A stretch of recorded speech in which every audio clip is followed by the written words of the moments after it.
South African President Cyril Ramaphosa has arrived in the Ukrainian capital Kyiv as part of an African peace mission. Ramaphosa and 3 other African leaders are expected to meet Ukrainian President Volodymyr Zelensky. They're then going to travel to Russia for talks with President Vladimir Putin in St Petersburg on Saturday. And follows a visit to Poland on Thursday. We're going to go live to Kyiv. Al Jazeera's Jonah is standing by for us. So other world leaders have tried to find some sort of solution to all of this, and they've failed so far. What is this group hoping to achieve? Well, Cyril Ramaphosa, as you say, arrived in Ukraine by train from Poland in the last hour or so. He's joined by Macky Sall, the president of Senegal, and leaders and representatives from 5 other African countries: Congo, Brazzaville, Zambia, Uganda, the Comoros and Egypt, on, as you say, a peace mission to propose what they describe as a series of confidence-building measures. They bring with them a framework document to put to the leaders, both to Volodymyr Zelensky here on Friday and to Vladimir Putin in St Petersburg on Saturday, that aims to encourage the parties to agree, it says, to a diplomacy-led process of negotiations. What does that mean? Well, simply, there is no one-size-fits-all solution being proposed here. There are a series of measures designed to build trust, reduce tensions, and most importantly, start a process of dialogue. Some of the measures being proposed in that framework document are Russian troop pullbacks in certain areas, the removal of the plan to put tactical nuclear weapons in Belarus.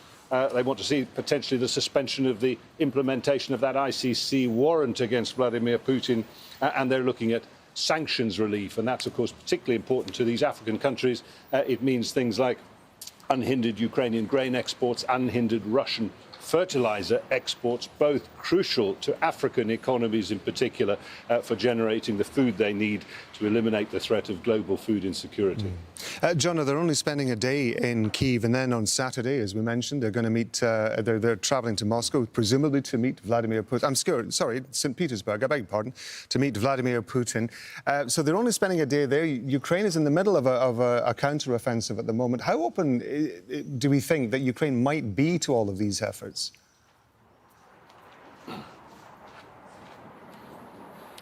I think you've got to bear in mind first that Ukraine has been extremely explicit. Volodymyr Zelensky has said it so many times that anything less than a plan to withdraw every single Russian soldier from every inch of Ukrainian land, including Crimea, will fail as the basis of a peace proposal. So on that basis, it looks like a non-starter. The other big issue will be convincing the Ukrainians that these African countries are honest brokers, in particular South Africa, because of allegations recently by the United States that South Africa has funneled weapons to Moscow, allegations that the government in South Africa says it's currently investigating, and also not too long ago seaborne drills by the South African Navy alongside the Russian Navy. So there will have to be some efforts before any serious talks can get underway to convince particularly Volodymyr Zelensky of honest intent by these leaders.